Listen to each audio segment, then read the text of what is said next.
இன்னைக்கு கீரை கடையில் பார்க்கலாம். இதுதாங்க பண்ணைக்கீரை. அடுப்பில் மண்பானை வச்சுக்குங்க.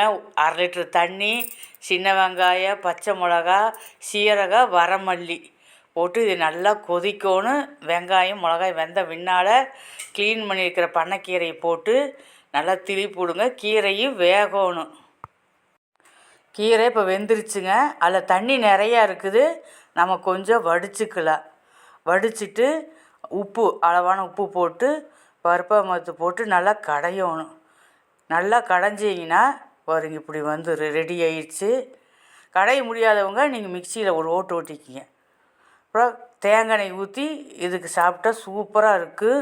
இந்த கீரை பண்ணைக்கீரை பேர். இதுக்கு பேர் இன்னொரு பேர் இருக்குது, இடிதாங்கி கீரை. இடியே இடித்தாலும் இந்த கீரை தாங்குவோமா, அந்த அளவுக்கு சத்துன்னா இப்போ நம்ம சாப்பிட்டா எவ்வளோ ஆரோக்கியம்.